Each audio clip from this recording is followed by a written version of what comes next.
nous produisons en fait des pièces plastiques. En voilà une par exemple. Et pour produire ces pièces, nous sommes obligés de le prendre sur une feuille. Donc il nous reste toute cette partie qui est de la PET qu'on s'appelle alimentaire. Donc la même chose qui sert pour les bouteilles de boisson. Et donc on s'est dit qu'on pouvait en faire quelque chose. On a investi dans un broyeur pour le regranuler, afin d'avoir une particule plus fine qui puisse être injectée ou retravaillée avec des méthodes plus simples. Donc cette partie, les gens jusqu'à aujourd'hui les jetaient dans ces bacs. Et grâce à cet investissement, en fait, on n'a plus qu'à les remettre dans le broyeur qui va donc granuler et injecter et remplir donc le big bag que vous voyez là-bas d'une matière qui va pouvoir être utilisée par quelqu'un d'autre.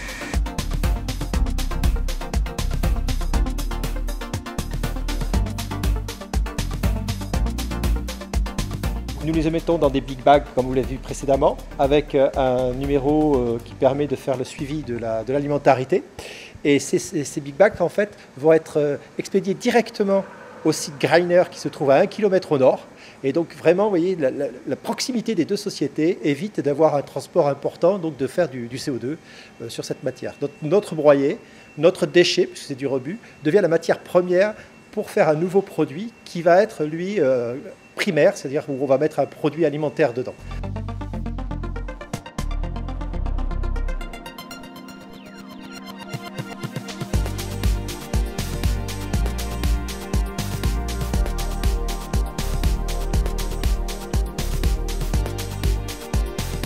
Alors voilà, ça ce sont les feuilles de PET recyclées que l'on reçoit de la société Roscoplast, qui sont broyées chez eux, que nous on reçoit et qui nous permettent par notre machine d'injection soufflage que l'on a derrière de souffler des flacons qui eux seront utilisés par l'entreprise famille Michaud apiculteur pour le dosage de miel. Notre PET alimentaire actuel vient de Corée ou d'Espagne.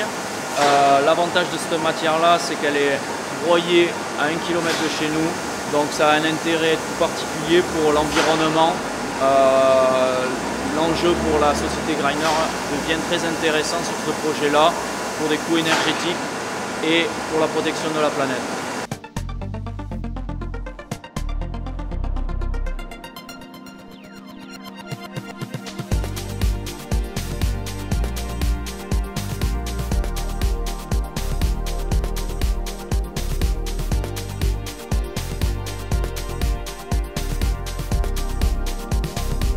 Aujourd'hui, la société Roscoplast, avec ce qui était des déchets, deviennent maintenant des produits valorisés pour la société CapSnap, qui va nous fabriquer les doseurs en PET à 15 km de chez nous, au lieu d'être fabriqués comme précédemment à Saragosse, voire en Allemagne, voire en Hollande, encore plus loin.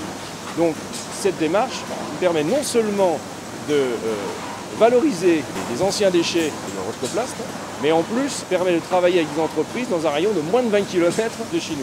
Donc c'est un projet pour nous important qui doit voir le jour d'ici la fin de l'année.